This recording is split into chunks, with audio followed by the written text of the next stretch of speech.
அவர்கள். மாண்புமிகு பேரவைத் தலைவர் அவர்களே, பொன்மனச்செம்மல் புரட்சித் தலைவர் எம்ஜிஆர் அவர்களையும் இதயம் புரட்சித் தலைவி அம்மா அவர்களையும் வணங்கி நடைபெற்று முடிந்த சட்டமன்ற பொதுத் தேர்தலில் எடப்பாடி சட்டமன்ற தொகுதியில் போட்டியிட்ட எனக்கு தமிழகத்திலேயே அதிக வாக்கு வித்தியாசத்திலே வெற்றி பெற செய்த எடப்பாடி தொகுதி வாக்காளர் பெருமக்களுக்கு எனது நெஞ்ச நிறைந்த நன்றியினை அவர்கள் பாதங்களிலே சமர்ப்பித்து, மாண்புமிகு பேரவைத் தலைவர் அவர்களே, மாண்புமிகு முதலமைச்சர் தனி தீர்மானம் கொண்டு வந்திருக்கின்றார்கள். அதிலே அனைத்து இந்திய அண்ணா திராவிட முன்னேற்ற கழகத்தின் சார்பாக என்னுடைய கருத்துக்களை கூற விரும்புகின்றேன். கர்நாடக அரசு மேகதாதுவின் கோரிக்கை அணை கட்டுவது தொடர்பாக பல்வேறு காலகட்டங்களிலே அதை தடுத்து நிறுத்துவதற்கு அனைத்து இந்திய அண்ணா திராவிட முன்னேற்ற கழக அரசு பல்வேறு நடவடிக்கை எடுக்கப்பட்டது. கர்நாடக அரசு மேகதாது என்னும் இடத்தில் தன்னிச்சையாக காவிரி ஆற்றின் கோரிக்கையை அணை கட்ட முயற்சித்து தடுத்து நிறுத்தம் போட்டு மாண்புமிகு அம்மா அவர்கள் தமிழகத்துடைய முதலமைச்சராக இருந்த காலகட்டத்தில் 5/12/2014 அன்று தமிழ்நாடு சட்டப்பேரவையில் தீர்மானம் கொண்டாந்து நிறைவேற்றப்பட்டு மாண்பு உறுப்பினர்கள் அந்த விவாதத்திலே கலந்து கொண்டு பல்வேறு கருத்துக்களை அப்பொழுது தெரிவித்திருக்கின்றார்கள். அப்பொழுது கொண்டு வந்த தீர்மானத்தின் அடிப்படையில் மாண்புமிகு பாரத பிரதமர் அவர்களுக்கு மாண்புமிகு அம்மா அவர்கள் அனுப்பிய கடிதத்தை அன்றைய தினம் இருந்த தமிழ்நாடு சேர்ந்த நாடாளுமன்ற உறுப்பினர்கள், புதுச்சேரியை சேர்ந்த நாடாளுமன்ற உறுப்பினர்கள் சுமார் 55 பேர் மாண்புமிகு பாரத பிரதமர் அவர்களை 28/3/2015 அன்று சந்தித்து இந்த கடிதத்தை கொடுத்து இதன் அடிப்படையில் நடவடிக்கை எடுக்க வேண்டும் என்று தெரிவித்தார்கள். அப்போது சம்பந்தப்பட்ட துறையிடம் தற்போதைய நிலை குறித்த அனைத்து விவரங்களையும் சேகரிக்க ஏற்கனவே அறிவுறுத்தியுள்ளதாகவும் இது குறித்து பரிசீலிப்பதாகவும் அன்றைய தினம் மாண்புமிகு பாரத பிரதமர் நாடாளுமன்றத்திலே உறுதியளித்தார்கள். மேலும்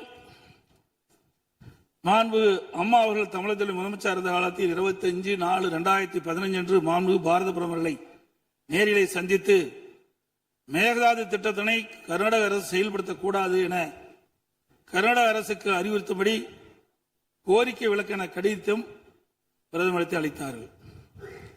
மாண்புமிகு அம்மா அவர்கள் முதலமைச்சர் இருந்த காலத்தில் மாண்புமிகு பாரத பிரதமரிடம் 7/8/2015 மற்றும் 14/6/2016 ஆகிய நாட்களில் நேரில் சந்தித்து மேகதாது திட்டத்தினை கர்நாடக அரசு செயல்படுத்த அனுமதிக்க கூடாது என்று வலியுறுத்தினார்கள்.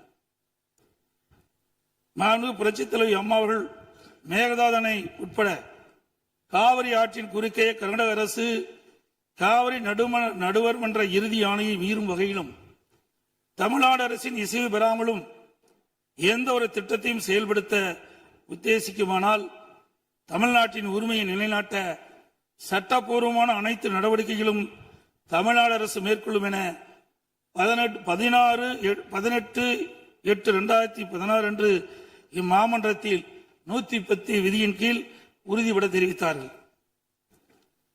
இதற்கிடையில் மாநில அரசுகள் தாக்கல் செய்த சிவில் வழக்குகள் விசாரணைக்கு உகந்ததா என்பது பற்றி உச்சநீதிமன்றத்தில் சம்பந்தப்பட்ட மாநிலங்கள் மத்திய அரசுடன் வாதிட்டன.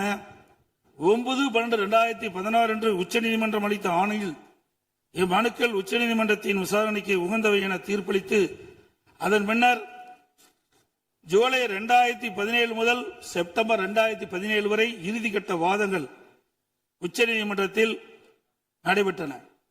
இதில் கர்நாடக அரசு 9 நாட்களும், கேரள அரசு 2 நாட்களும், தமிழ்நாடு அரசு 13 நாட்களும், புதுச்சேரி மற்றும் மத்திய அரசு தலா 1 நாட்களும் தங்கள் வாதங்களில் நீதிமன்றத்தில் எடுத்து வைத்தன.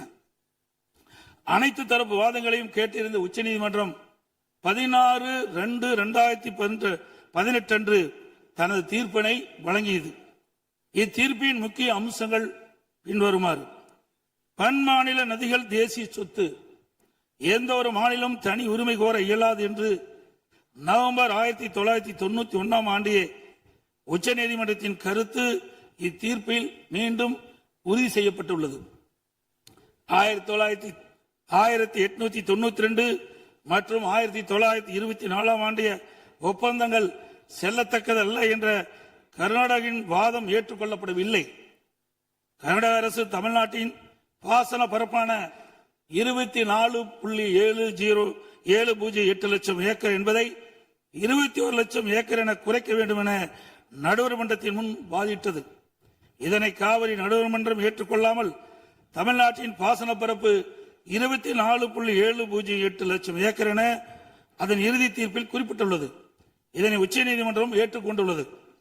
உச்சநீதிமன்றம் தற்போது பிறப்பித்த ஆணைக்கு பாதகம் ஏதும் இல்லாமல் காவிரி நடுவர் மன்ற இறுதி ஆணைப்படி மாதாந்திர அடிப்படையில் 15 ஆண்டுகளுக்கு தமிழ்நாட்டிற்கு நீர் வழங்கப்பட வேண்டும் என்பது உறுதிப்படுத்தப்பட்டுள்ளது. உச்சநீதிமன்றம் அனைத்து மாநில வாதங்களை முழுமையாக கேட்டிருந்த பின்னர் கீழ்ப்படுகை மாநிலங்களின் ஒப்புதல் இல்லாமல் மேல்படுகை மாநிலங்களில் எவ்வித கட்டுமான பணிகளும் மேற்கொள்ளக்கூடாது என தெளிவான தீர்ப்பை வழங்கியுள்ளது. மேகதாது திட்டத்தை செயல்படுத்தக்கூடாது என்ற நமது நிலைப்பாட்டை உச்சநீதிமன்ற தீர்ப்புக்கு முன்னரும் பின்னரும் 25/2/2017, 27/2/2017, 4/9/2018, 8/10/2018 மற்றும் 2/11/2018 ஆகிய நாட்களில் நான் முதலமைச்சர் இருந்த காலத்தில் மாண்பு பிரதமர் அவர்களுக்கு கடிதங்கள் மூலமாகவும் நேரடியாகவும் சந்தித்து அணை கட்டுவதற்கான அனுமதியை மத்திய அரசு வழங்கக்கூடாது என்று தொடர்ந்து வலியுறுத்தி கேட்டுக் கொள்ளப்பட்டது. மேலும் 5/7/2017 மற்றும் 23/11/2017 ஆகிய நாட்களில் மத்திய நீர்வள ஆதாரத்துறை அமைச்சரையும் நேரிலே சந்தித்தும் கடிதங்கள் வாயிலாகவும் கர்நாடக அரசுக்கு மேகதாது அணை கட்ட எவ்வித அனுமதியும் மத்திய அரசு வழங்கக்கூடாது என வலியுறுத்தப்பட்டது. ஏற்கனவே உச்சநீதிமன்றம் பெங்களூர் நகரின் குடிநீர் தேவை உட்பட பிற பயன்பாட்டுக்காக 14.75 டிஎம்சி அடி நீரை கர்நாடக அரசுக்கு கூடுதலாக அளித்து உத்தரவிட்டுள்ளது. இந்நிலையில் மீண்டும் பெங்களூரின் குடிநீர் தேவைக்கென 67 டிஎம்சி அடி நீர் கொள்ளளவு கொண்ட மேகதாது அணையை கட்ட கர்நாடக அரசு முயற்சிப்பது தமிழ்நாட்டை பாலைவனமாக்கும் உள்நோக்கம் கொண்ட ஒரு செயலாகும். எனவே இவ்வணை கட்டப்பட்டால் தமிழ்நாடு மக்களின் வாழ்வாதாரமும் உரிமையும் கடுமையாக பாதிக்கப்படும். மேலும் நீர் பற்றாக்குறை ஏற்படும் ஆண்டுகளில் கடந்த காலங்களைப் போலவே காவிரி நீரை முழுமையாக தனது உபயோகத்திற்காக கர்நாடக பயன்படுத்தும் நிலை உருவாகும். இதை தவிர காவிரி படுகையில் மேற்படுகை மாநிலமான கர்நாடகா புதிய அணை கட்டுவதற்கான எந்த ஒரு அனுமதியும் மத்திய அரசு வழங்கக்கூடாது என்றும் உறுதிபட எடுத்துரைக்கப்பட்டது. மேலும் உச்சநீதிமன்ற ஆணைக்கு எதிராக கர்நாடக அரசின் மேகதாது திட்டத்திற்கான விரிவான திட்ட அறிக்கைக்கு அனுமதி வழங்கிய மத்திய நீர்வள குழுமத்தின் தலைவர், கர்நாடக நீர்வளத்துறை அமைச்சர் மற்றும் கர்நாடக உயர் அதிகாரிகள் மீது நீதிமன்ற அமைப்பது வழக்கு கண்டமெண்ட் ஆஃப் கோர்ட் எனது உத்தரவின் பேரில் 5/12/2012 உச்சநீதிமன்றத்தில் தாக்கல் செய்யப்பட்டது. மீண்டும் மேகதாதில் புதிய அணை கட்ட விரிவான திட்ட அறிக்கை தயாரிக்க மத்திய நீர்வள குழுமம் கர்நாடக அரசுக்கு அளித்துள்ள அனுமதியை திரும்ப கோரி மத்திய அரசை வலியுறுத்தி தமிழ்நாடு சட்டப்பேரவையில் 6/12/2012 அப்போது முதலமைச்சர் இருந்த நான் கொண்டு வந்த தனி தீர்மானத்தை ஒருமனதாக நிறைவேற்றப்பட்டது. அனைத்து இந்திய அண்ணா திராவிட முன்னேற்ற கழகத்தை பொறுத்தவரைக்கும் 1986 ஆண்டு மாண்புமிகு புரட்சித் தலைவர் எம்ஜிஆர் அவர்களால் துவக்கப்பட்ட சட்ட போராட்டத்தை தொடர்ந்து காவிரி நடுவர் மன்றம் அமைத்து அதை மத்திய அரசியலை வெளியிடச் செய்து நடுவர் மன்றத்தின் இறுதி ஆணையின்படி காவிரி மேலாண்மை வாரியம் மற்றும் காவிரி நீர் முறைப்படுத்தும் குழு ஆகியவற்றை அமைக்க உச்சநீதிமன்றத்தை நாடியது. எனது தலைமையிலான மாண்பு அம்மாவின் அரசு எடுத்த தொடர் நடவடிக்கையின் காரணமாக 16/2/2011 உச்சநீதிமன்றம் இறுதி தீர்ப்பை வழங்கியது. தொடர்ந்து 1/6/18 காவிரி மேலாண்மை ஆணையம் மற்றும் காவிரி நீர் முறைப்படுத்தும் குழு செயலாக்கத்தை மத்திய அரசு அறிவித்து அதனை மத்திய அரசியலிலும் வெளியிடப்பட்டது. இந்த ஆணையத்தின் பணிகளும் குழுவின் பணிகளும் முறையாக கீழ்கண்டவாறு வரையறுக்கப்பட்டுள்ளன. ஒன்று, காவிரி நதிநீரை தேக்குதல், பகிர்மானம் செய்தல், முறைப்படுத்தல் மற்றும் கட்டுப்படுத்துதல். 2, காவிரி நீர் முறைப்படுத்தும் குழுவின் துணையுடன் அணைகளின் செயல்பாட்டை மேற்பார்வையிடுதல் மற்றும் அவற்றிலிருந்து நீரை பாசன மற்றும் இதர தேவைகளுக்கு வழங்குவதை முறைப்படுத்துதல். 3, கர்நாடகம் தமிழ்நாடு எல்லையில் பில்லிக்குண்டுக்கு நீர் அளவை நிலையத்தில் கர்நாடக அரசு நீர் வழங்குவதை கண்காணிப்பது. இவற்றை தவிர வேறு பணிகள் எதுவும் மேற்கொள்ள இந்த ஆணையத்துக்கு எவ்வித அதிகாரம் இல்லை. இந்நிலையில் 1/2/2024 அன்று ஆணையத்தின் வரையறுக்கப்பட்ட பணி வரம்புக்கு அப்பாற்பட்டு மேகதாது அணை கட்ட பற்றிய விவாதத்தை 28வது காவிரி மேலாண்மை ஆணைய கூட்டத்தில் அனுமதித்தது.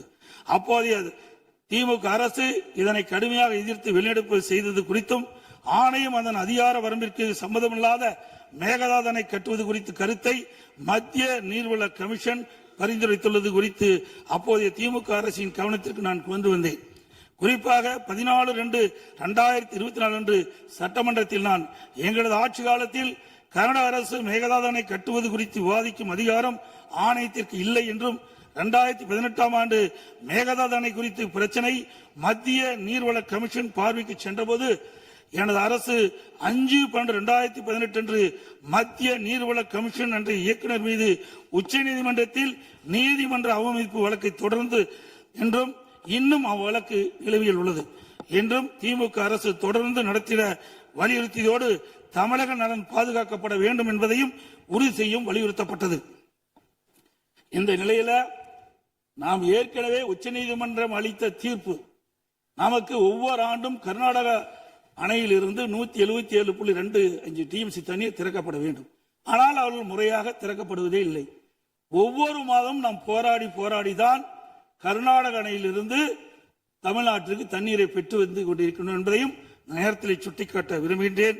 இந்த நிலையில 2024ஆம் ஆண்டு கர்நாடகாவில் மாண்புமிகு முதலமைச்சர் சீதாராமையா முதலமைச்சர் பதவி வைத்த போது துணை முதலமைச்சராக நீர்ப்பாசனத்துறை பொறுப்பு வைத்த மாண்புமிகு துணை முதலமைச்சர் சிவகுமார் அவர்கள் 16/24 கர்நாடக பட்ஜெட்டில் காவிரி ஆற்றின் குறுக்கே மேகதாது அணை கட்ட பல ஆயிரம் கோடி ரூபாயை ஒதுக்கியுள்ளதாகவும் அறிவித்தார். அனைத்து இந்திய அண்ணா திமுக சார்பில் இதை அப்பொழுதே கடுமையாக எதிர்ப்பதுடன் அப்போதைய திமுக அரசு உடனடியாக சட்ட நடவடிக்கை எடுக்க வேண்டும் என்றும் வலியுறுத்தப்பட்டது. இந்நிலையில் கர்நாடக அரசு மேகதாது அணை கட்ட தயாரித்து அனுப்பிய திட்ட அறிக்கையில் உள்ள குளறுபடிகளை சுட்டிக்காட்டி மத்திய அரசு திருப்பி அனுப்பிய நிலையில் மத்திய அரசு குறிப்பிட்டுள்ள குறைகளை நிவர்த்தி செய்து 12/6/2026 அன்று கர்நாடக முதலமைச்சர் அவர்கள் சுற்றுச்சூழல் அனுமதியை பெற மாண்புமிகு பாரத பிரதமரிடம் மீண்டும் நேரில் ஒரு அறிக்கையை வழங்கியுள்ளதாக செய்தியில் வெளியாகியுள்ளன. இரு மாநிலங்களுக்கிடையே உள்ள நல்லுறவை சீர்குலைக்கும் விதமாக தற்போதைய கர்நாடக அரசு மேகதாதுவில் காவிரியின் குறுக்கே அணை கட்ட முழு மூச்சில் முயற்சிப்பது கண்டிக்கத்தக்கது. நீண்ட நெடுங்கால சட்ட போராட்டத்திற்கு பின்னர் நிலைநிறுத்தப்பட்ட தமிழ்நாட்டு மக்களின் அடிப்படை உரிமைகளையும் டெல்டா விவசாயிகளின் வாழ்வாதாரத்தையும் 20 மாவட்டத்துக்கு மேலாக குடிநீர் ஆதாரமாக விளங்கும் காவிரி ஆற்றில் நமக்குள்ள உரிமையை பேணி கேட்க வேண்டியது நாம் எல்லோரின் கடமையாகும்.